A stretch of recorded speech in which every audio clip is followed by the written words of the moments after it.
Tenha sempre estratégias para crescer no conhecimento.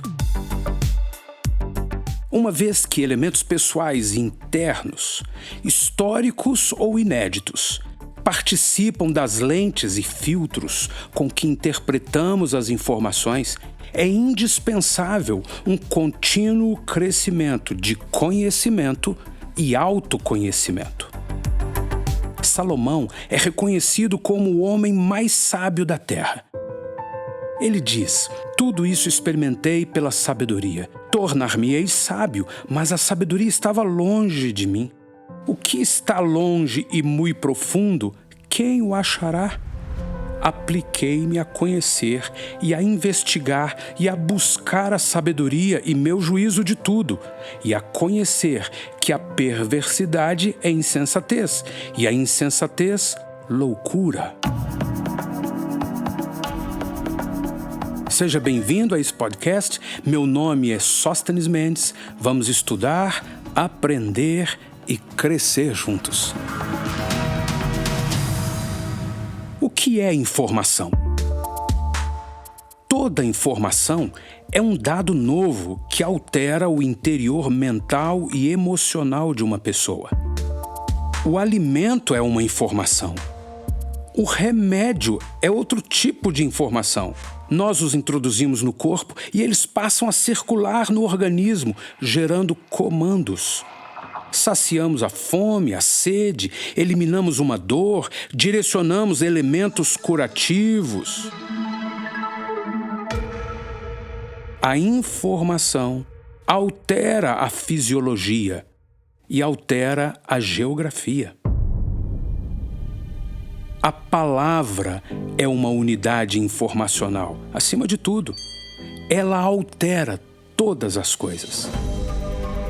Amanheceu, nos levantamos para o trabalho e então alguém diz: o sol já raiou. Isso não é uma informação. É algo que já se sabe. Pode ser visto como um comentário. Mas se alguém chegar e disser: está acontecendo um eclipse, o sol só está aparecendo pela metade, vem ver. Isso é uma informação. Informação é um conjunto organizado de dados que representam uma modificação quantitativa e qualitativa no conhecimento de quem a recebe. Essa palavra é um substantivo que vem do verbo informare, no sentido de dar forma à mente, disciplinar, instruir, ensinar. É considerada a resolução da incerteza ou solução do desconhecido. Estamos vivendo a era da informação, ou a era do conhecimento. A ciência e domínio dos dados são a estratégia de poder e gestão predominante nesse tempo chamado pós-modernidade. Se a informação é uma unidade poderosa de dados que dão forma à mente, conhecer a informação e transmiti-la bem é poder. Saber compartilhar informação é ferramenta vital.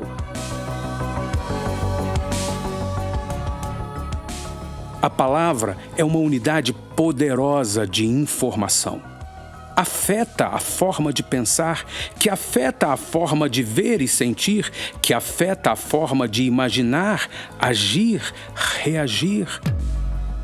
Afeta o mundo ao redor, afetando o mundo interior. Assim como um determinado remédio carrega em sua química elementos que alteram o organismo, aqueles elementos químicos são unidades de informação que alteram o físico. Da mesma forma, as palavras produzem efeitos. Precisamos entender que as palavras pertencem metade a quem fala, metade a quem ouve. Algumas vezes pertencem 100% a quem ouve. Ouvimos o que queremos. O foco, a atenção seletiva, as distorções da alma podem conduzir uma conversa para outros rumos em função do que sente aquele que ouve e o que fala aquele que sente.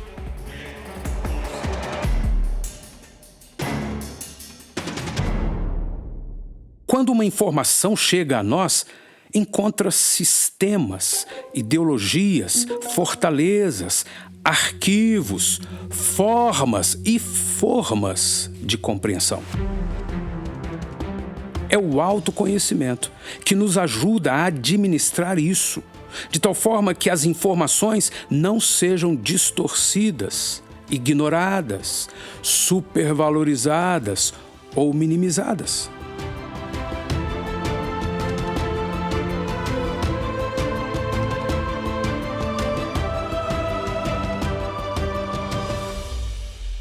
Não sejamos fechados às informações.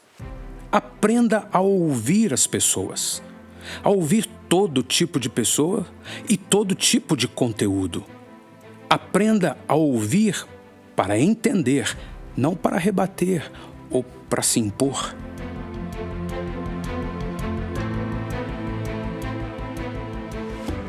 Não sejamos resistentes. Todo mundo tem alguma coisa a compartilhar. Ninguém é pequeno demais que não possa dar. Ninguém é grande demais que não precise receber. Podemos crescer no conhecimento em meio a qualquer circunstância e por intermédio de todos.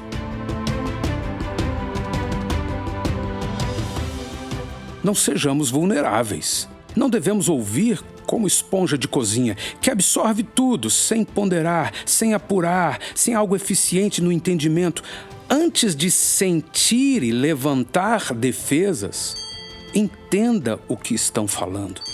Entenda quem é a fonte da informação e entenda o propósito da comunicação. Tenha discernimento. Cresça na condição de discernir todas as coisas. Sejamos sábios no processo dialético. Desde a antiga Grécia, entende-se que a dialética é o caminho entre as ideias. Consiste no processo de troca de informações, troca de conhecimento, baseado na fluência do diálogo.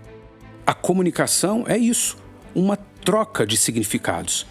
Se não deixamos fluir o diálogo, se interrompemos o tempo todo com nossas autodefesas ou com filtros sujos e distorcidos, complicamos a comunicação e os relacionamentos.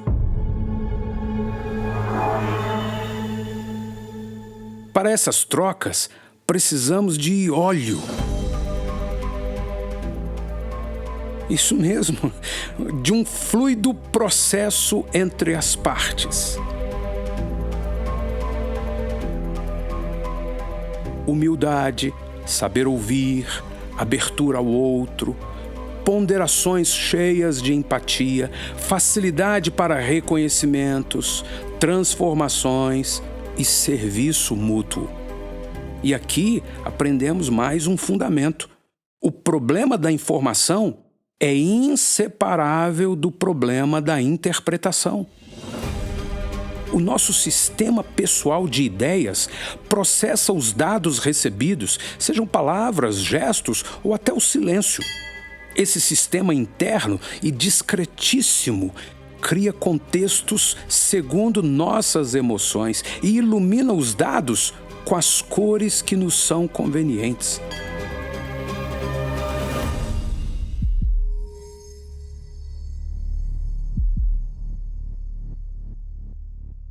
Estamos estudando, trazendo luz para algo que pode gerar discernimento e sabedoria. Afinal de contas, o que queremos em uma conversa é alcançar objetivos, alcançar resultados que sejam bons para todos. Como estratégia para crescermos no conhecimento, nós vamos estudar um pouco sobre palavras mestras. Eu citei no primeiro episódio o sociólogo Edgar Morin. Ele é quem traz a ideia de palavras mestras, palavras centrais. Ele organiza e identifica essas palavras mestras em palavras gigantes, palavras hiperdensas, palavras núcleo, palavras cardeais e palavras estratégicas. Vamos entender essas palavras. Palavras gigantes são palavras que estendem demais seu domínio, Geralmente, elas são usadas para processos simplificadores, aqueles que reduzem a informação ou a ideia em questão ao formato que nos parece conveniente. Quando generalizamos as coisas, usamos palavras gigantes. Alguém diz, ele é de direita. Poderia até ter dito, ele é de esquerda. Direita e esquerda são palavras cardeais. Somente apontam um lado, localização. Mas tornamos estas palavras gigantes, cheias de significado além da conta, e usamos para reduzir uma pessoa ou uma ideia a uma condição, nesse caso citado, política. Você já deve ter ouvido também, todo mundo está achando ruim. Geralmente, é uma frase de alguém que quer convencer, portanto, reduz o pensamento e opinião de todo mundo a uma palavra, que, se for verificada, representa um e outro. Talvez somente aquele indivíduo da fala, somente ele está querendo o que reivindica, mas usa a expressão todo mundo, como sendo uma palavra gigante. Uma outra palavra gigante que eu quero dar como exemplo é ninguém. Geralmente, ela é usada assim quando queremos justificar algo do nosso interesse ou conveniência. Veja o exemplo. Ninguém gostou do que você falou, tá? É possível que em um diálogo a pessoa que declara isso esteja agigantando a palavra ninguém, superfaturando o universo de uma pessoa para todo mundo, a fim de dar um peso na oratória, a fim de convencer ou de oprimir o outro.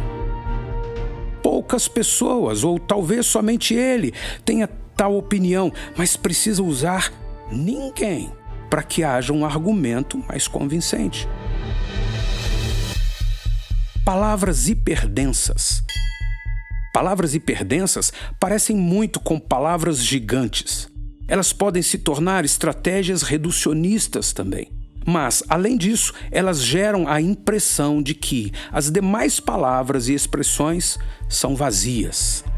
São termos que reivindicam para si mesmos verdades demais, fazendo com que as outras palavras pareçam mentira. Quando alguém acusa o outro de fascista, o faz com a intenção de diminuir todas as outras palavras, principalmente as verdadeiras, aquelas que poderiam ser usadas a favor do tal acusado. Geralmente, nem se conhece pessoalmente aquele indivíduo mencionado. O acusador nem tem relacionamento mais intenso, mais de perto, para conhecer e avaliar a pessoa com mais precisão, mas lança o decreto, impõe o rótulo. Você pode ver esse exemplo também com as palavras nazista, retrógrado, conservador, crente, religioso, cabeça dura. Agigantamos algumas palavras, usando-as de tal forma que não caiba nenhum outro termo moderador, nenhuma outra qualidade, nenhuma outra característica positiva.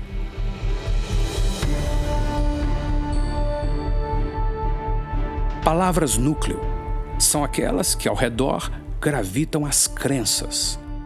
O professor explicou o assunto e o aluno então responde: perfeito. Alguém suspira e o outro diz: isso é amor. A partir da palavra, um universo de convicções se estabelece. No exemplo que eu acabei de citar, a partir de um suspiro, às vezes a partir de um gesto.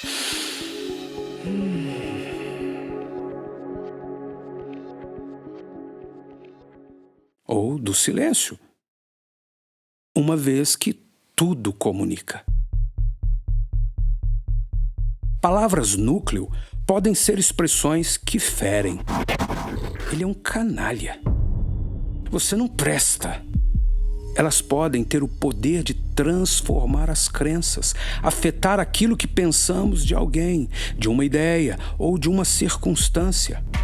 Inúmeras vezes essas palavras são usadas com violência e inúmeras vezes nem são verdadeiras.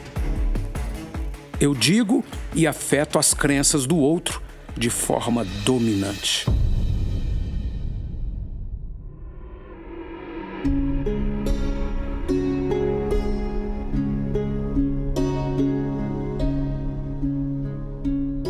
posso usar palavras núcleo de forma positiva, ajudando meu interlocutor na compreensão das mensagens. Mas muitas vezes as pessoas usam palavras núcleo para afrontar, derrubar, usurpar. Cabe a mim e a você identificar esses fenômenos da palavra e reagir de forma sábia.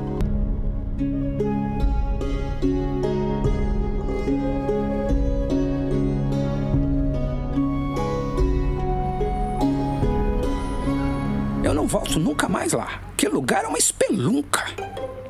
Espelunca se torna uma palavra núcleo, que trabalha para gerar crença que destrói qualquer outra possibilidade de significados. Palavras cardeais. Essas palavras deveriam apenas mostrar o alto e baixo, norte e sul, bom e mal. Deveriam mostrar apenas isso, mas inúmeras vezes usamos como sendo palavras gigantes ou palavras hiperdensas, como no exemplo de direita e esquerda. Alguém diz, isso não presta. Poderia apenas apontar uma escala de valor. Olha, isso não serve para isso não está bom assim, por isso. Mas acaba deixando de usar uma palavra localizadora, uma palavra de escala de valor e passa a usar uma palavra hiperdensa, ao invés de uma palavra cardeal que norteia, que dá ideia de quantidade, de lugar, de posicionamento. A pessoa acaba fazendo com que a crença de todo o restante fique comprometida. Isso não presta.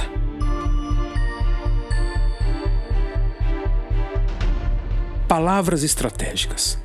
Palavras estratégicas são dominadoras. Se parecem com palavra núcleo, mas têm um efeito perverso que intimida, cala as demais. Eu decido. Acabou. Acabar é uma palavra cardeal.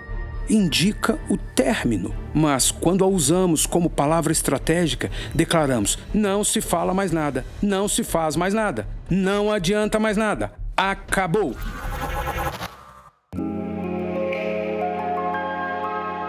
Como um fotógrafo que pode expor algo feio, pode mostrar um ponto de vista, um detalhe negativo, ou pode valorizar uma ideia, um cenário, uma pessoa, apresentando ângulos lindos. Assim, qualquer um de nós pode decidir usar bem a palavra. Mas, inúmeras vezes, as emoções nos traem e nos induzem a usar palavras negativas, massacrantes.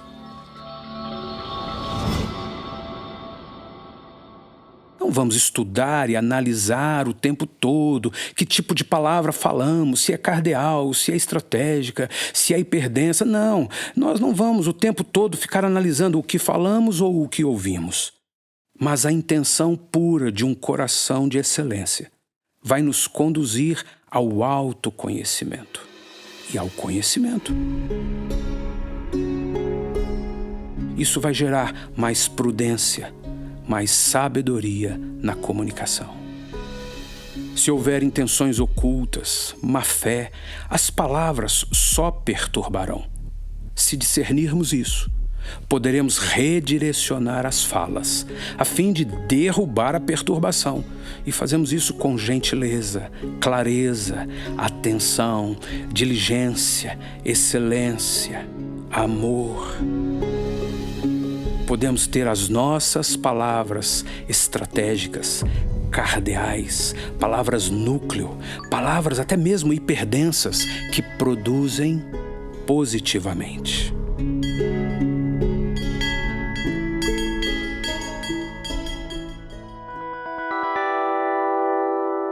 Exemplo de uso indevido de palavras.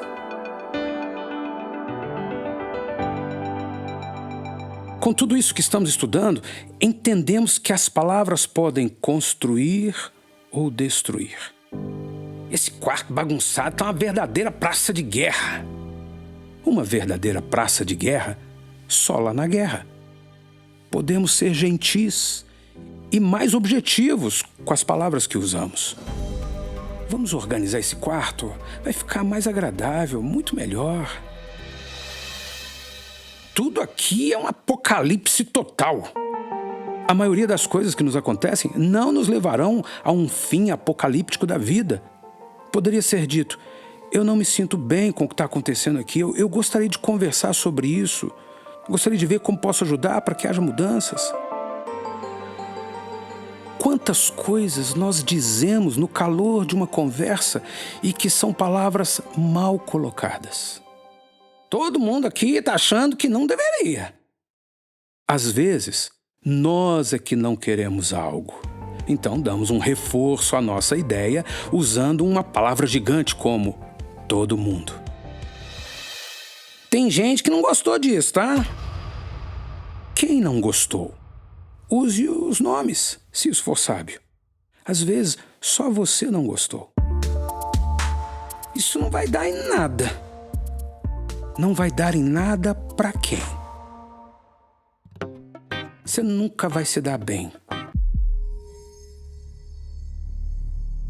Quem é que está expondo aqui desejos secretos?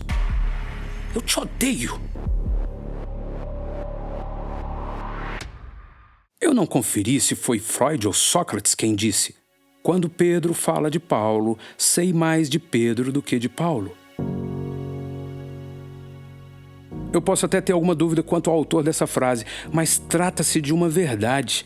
Quando nós ouvimos alguém expressar determinados pensamentos acerca do outro, determinadas ideias, alguma acusação, alguma fala, algum comentário, alguma fofoca, conhecemos mais de quem fala, do seu caráter, daquilo que está em seus pensamentos e sentimentos, do que do outro.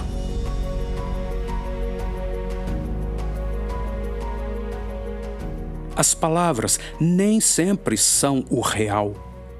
As palavras transmitem, traduzem ou tentam traduzir o real por intermédio das ideias. Usar as palavras é uma ciência e começamos bem quando há autocrítica, autoavaliação, autoconhecimento, prudência. Busca de mais conhecimento do contexto para discernir aquilo que é importante, aquilo que é pontual.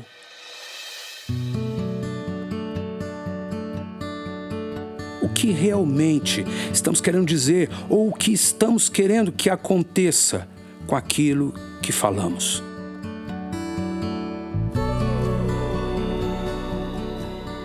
É preciso ouvir, pensar e aprender antes de falar.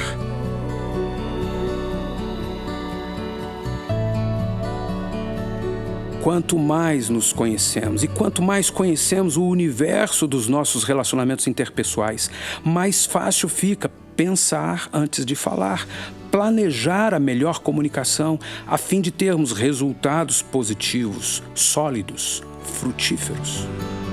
Isso inclui ir conhecendo a pessoa com quem nos relacionamos no momento da comunicação. Discernimento, sabedoria.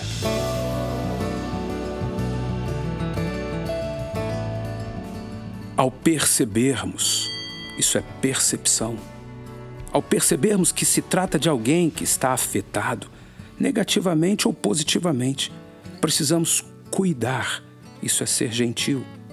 Precisamos cuidar se queremos alcançar o propósito da comunicação, de tal forma que todos prosperem no diálogo.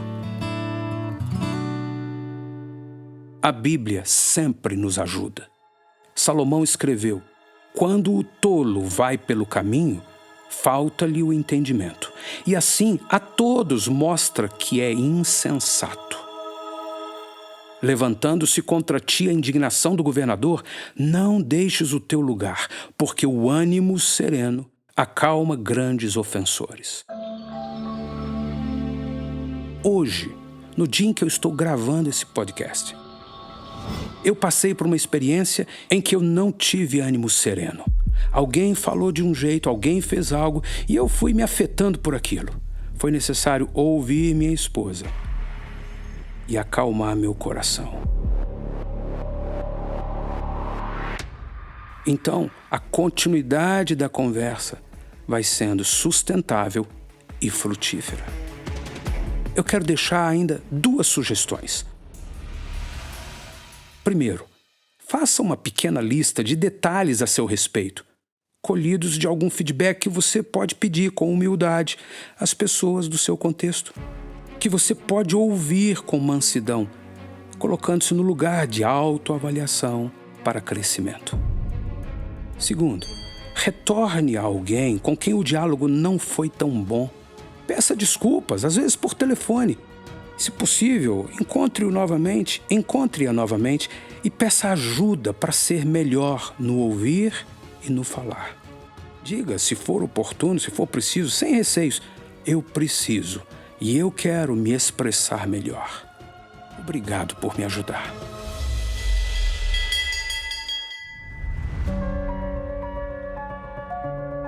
Ouça novamente. Ouça um episódio por semana, de preferência com um bom fone de ouvidos. E, se possível, repita. Na segunda ou terceira vez que estudar o conteúdo de cada episódio, haverá um nível de retenção e desenvolvimento mais elevado e mais frutífero. Estamos construindo conhecimento para aperfeiçoamento pessoal.